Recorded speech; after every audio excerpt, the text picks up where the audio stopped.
Welcome back बच्चों।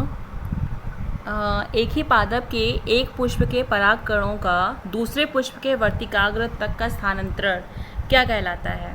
तो बच्चों इसका आंसर होगा सजात पुष्पी परागण कहलाता है। तो एक ही पादप के एक पुष्प के परागकणों का दूसरे पुष्प के वर्तिकाग्रों तक स्थानांतरण सजात पुष्पी परागण कहलाता है। नेक्स्ट, प्रतिबंधन एंडोन्यूक्लिएज का उपयोग आनुवांशिक इंजीनियरिंग में निम्नलिखित में से किस अणु को बनाने में किया जाता है? तो इसका सही आंसर होगा डीएनए के पूर्ण योगज अणु। डीएनए के पूर्ण योगज अणु यानी कि पहला ऑप्शन करेक्ट हो जाएगा। एक प्रारूपी आवर्तबीजी भ्रूणकोश परिपक्व होने पर होता है, तो क्या होता है? ऑप्शन नंबर सी, 8 केंद्रकीय और 7 कोशिकीय होता है। एक प्रारूपी आवर्तबीजी भ्रूणकोश परिपक्व होने पर 8 न्यूक्लिएटेड और 7 सेल्ड हो जाता है। ठीक। नेक्स्ट, 200 लघु बीजाणु के निर्माण के लिए प्रक्रियात्मक लघु बीजाणु मात्र कोशिका में कितने अर्धसूत्री विभाजन होंगे? यानी कि 200 माइक्रो स्पोर्स के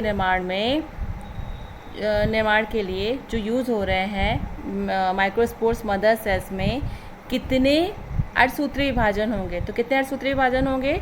50 अर्धसूत्री विभाजन होंगे। आंसर 50 हो जाएगा। दलहनी पौधों की जड़ों में पाया जाता है राइजोबियम लेग्यूमिनोसेरम।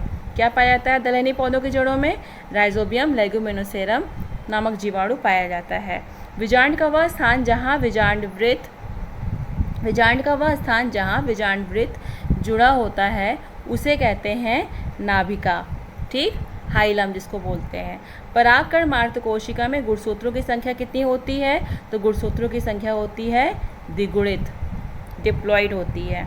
पराग नलिका का अध्यावरण द्वारा विजांड में प्रवेश क्या कहलाता है? तो इनमें से कोई नहीं है जो ये कहलाता हो, ना तो निभागी युग्मन कहलाता है और ना ही अंडद्वारी प्रवेश कहलाता है। द्विनिषेचन क्रिया होती है किसमें होती है? आवर्तबीजी पौधों में होती है। द्विनिषेचन का तात्पर्य है, क्या तात्पर्य है? कि एक नर युग्मक का अंड कोशिका से दूसरे का, ऑप्शन नंबर बी सही होगा।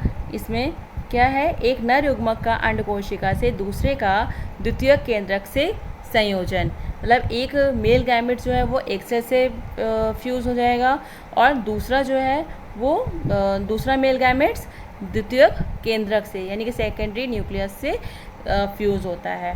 तब क्या होता है? Double fertilization. भारतीय भ्रूण विज्ञान के जनक कौन थे? तो बच्चों भारतीय भ्रूण विज्ञान के जनक पी महेश्वरी हैं। कौन है? पी महेश्वरी। बहुभ्रूणता की खोज किसने की थी? बहुभ्रूणता की खोज की थी लेवेनहॉक ने। प्रतिमुख कोशिकाएं वे होती हैं जो उपस्थित होती है, कहाँ पर उपस्थित होती हैं बच्चों? प्रतिमुख कोशिकाएं निभागी छोर पर होती हैं। कहाँ पर होती हैं? निभागी छोर पर। अच्छा, एक क्वेश्चन ये है कि जैसे मान लीजिए जौ के 100 दाने बनाने के लिए कितने अर्धसूत्री विभाजन की आवश्यकता होगी? तो जौ का अगर 100 दाना बनाना है तो इसमें कम से कम 125 अर्धसूत्री विभाजन होगा। कितना होगा? 125 अर्धसूत्री विभाजन होगा। चावल का फल किस प्रकार का होता है? चावल का फल आप कह सकते हैं कैरियोप्सिस होता है। क्या होता है? कैरियोप्सिस। परिभ्रूण कोश अवशेष है, किसका अवशेष है? विजांड काय का अवशेष है।